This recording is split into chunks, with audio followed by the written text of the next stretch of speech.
नमस्कार मित्रों, कैसे हो आप सभी। उम्मीद करता हूँ आप सभी सकुशल और स्वस्थ होंगे। मैं अपने इस ब्लॉग के माध्यम से आप सभी के सम्मुख उत्तराखंड अधीनस्थ सेवा चयन आयोग UKSSC में हुए भर्ती घोटालों के बारे में बात करना चाहता हूँ, जो वर्तमान में हर एक न्यूज़ चैनल की हेडलाइन बना हुआ है। ये संपूर्ण प्रदेश के लिए एक गंभीर और चिंताजनक विषय है। यूँ तो उत्तरांचल राज्य की स्थापना 9 नवंबर 2000 को हुई थी। 22 वर्ष बीत जाने के बाद भी प्रदेश का उचित और पर्याप्त मात्रा में विकास नहीं हो पाया है। इसके लिए हम राजनीतिक कारणों को भी दोषी ठहरा सकते हैं। ये जो भर्तियों में हो रहे घोटालों की बातें खुलकर सामने आ रही हैं, ये भी युवाओं के मनोबल को तोड़ने वाली बातें हैं, क्योंकि एक युवा स्वस्थ और निष्पक्ष होकर अपने भविष्य के लिए तैयारियां करता है और चंद ऊंचे पदों पर बैठे लोग या चंद पैसे वाले लोग इस तरह के पदों को खरीदकर या इस तरह की नौकरियों को खरीदकर हम जैसे युवाओं के मनोबल को तोड़ने का कार्य कर रहे हैं।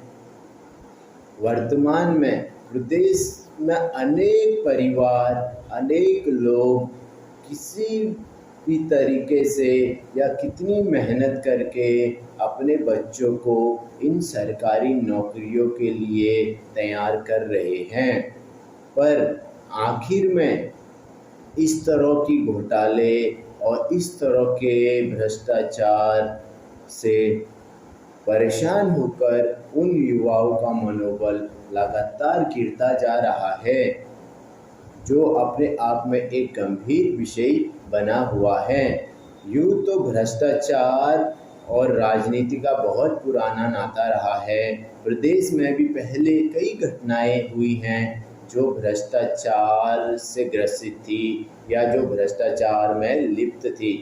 वर्तमान में जो बातें या घोटाले सामने आ रहे हैं, ये काफ़ी चिंताजनक है। इसमें बहुत से राजनेताओं का नाम आ रहा है। मैं माननीय मुख्यमंत्री उत्तराखंड श्री पुष्कर सिंह धामी जी से अनुरोध करना चाहता हूँ कि वो इन भर्ती घोटालों की जांच निष्पक्ष और स्वस्थ तरीके से कराएं, चाहे वो एक आपकी पार्टी का ही नेता क्यों ना हो या किसी और पार्टी का ही नेता क्यों ना हो। अगर वह दोषी पाया जाता है तो उसे कड़ी से कड़ी सज़ा देकर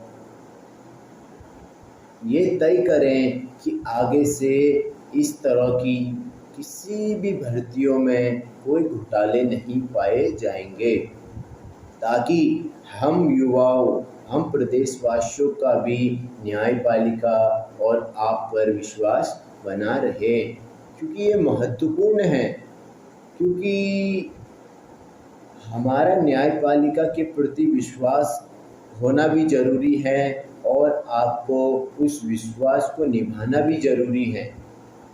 क्योंकि जब हम इन छोटे छोटे चीज़ों, छोटी छोटी नौकरियों में इस तरीके के घोटाले करेंगे, तो क्या आपको लगता है कि हमारा प्रदेश विकास कर पाएगा या कर सकता है?